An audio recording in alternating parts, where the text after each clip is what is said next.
Le message du jour vous est présenté par notre frère Marc. Salut, chers bien-aimés de notre Père Céleste. On continue ce matin avec la foi qui peut déplacer votre montagne. Aujourd'hui, nous regardons un exemple de l'Ancien Testament pour illustrer comment un homme fidèle peut se tourner vers l'incrédulité. Notre référence biblique est 2 Chroniques, chapitres 14 à 16, où nous rencontrons Asa, roi de Juda. Le roi Asa est un autre exemple d'un serviteur fidèle dont l'incrédulité n'a pas échappé au déplaisir de Dieu.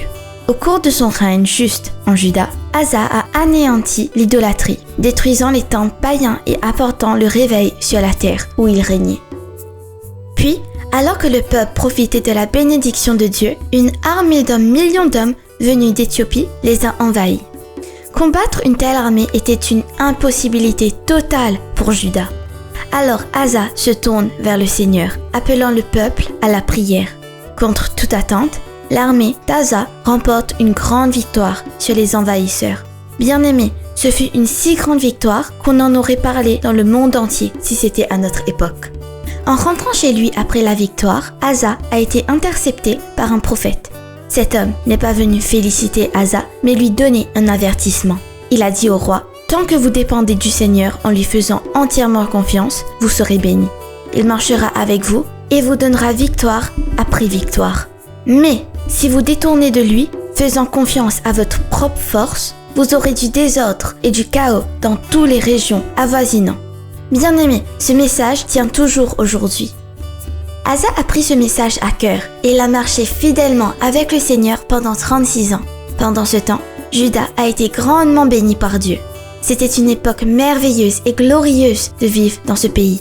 Puis, après toutes ces années, une autre crise est arrivée. Le roi rétrograde qui dirigeait Israël, qui s'était séparé de Juda, lança une attaque sur Asa. Il a capturé Rama, une ville à seulement 5 milles de la capitale de Juda, Jérusalem, coupant cette route commerciale vitale vers la ville. Si quelque chose ne se faisait pas rapidement, toute l'économie de Juda s'effondrerait. Il semble que nous vivons la même expérience en ces jours-ci. Cette fois, le roi Asa agissait avec frayeur. Au lieu de faire confiance au Seigneur, il s'est tourné vers un ennemi notorieux, le roi de Syrie, pour de l'aide. Incroyablement, Asa a dépouillé le trésor de Juda et de toute sa richesse et l'a offert aux Syriens pour délivrer Juda. Bien-aimés, c'était un acte d'incrédulité absolue. Je vous en prie, regardez simplement dans le rétroviseur de notre vie et voyons si nous n'avons pas souvent agi de la même manière. Bien-aimés, on dit souvent que la partie la plus difficile de la foi est le dernier demi-heure. Le fait est que Dieu avait déjà mis en marche son plan pour délivrer Juda. Mais Asa a abandonné ce plan en agissant par peur et panique. Un prophète vint alors à Asa en disant: « Parce que vous n'avez pas fait confiance au Seigneur, à partir de maintenant, vous aurez des guerres. » Et c'était ainsi en Juda. Bien-aimés, agir dans l'incroyance apporte toujours le désordre total et le chaos. Jésus a dit qu'il nous est possible de déplacer la montagne devant nous. L'obstacle montagneux de l'incrédulité dans nos cœurs peut en effet être refusé, mais seulement par la foi.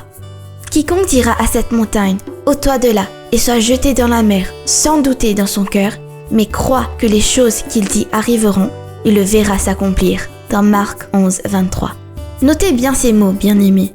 Et je vous en prie, déposez ces mots au plus profond de vos cœurs, comme dit le psaume 119, verset 11. Bien-aimés, Jésus nous a montré notre part ici, et quelle promesse glorieuse il fait. Quelles que soient les choses que nous désirons, quand nous prions, nous devons croire que nous les recevrons et nous les aurons. La question est: pouvons-nous y croire? Il est temps pour vous d'apporter votre propre réponse, mes chers. Que Dieu vous bénisse tous. Nous continuerons demain. Profitez de votre journée en lui. Juste lui faire confiance, croire en sa parole et ses commandements. C'est la clé d'une vie victorieuse et bienheureuse. À demain. Au revoir. Si toi aussi tu crois que la parole de Dieu est une bénédiction, partage-la et sois une source de bénédiction pour les autres toi aussi.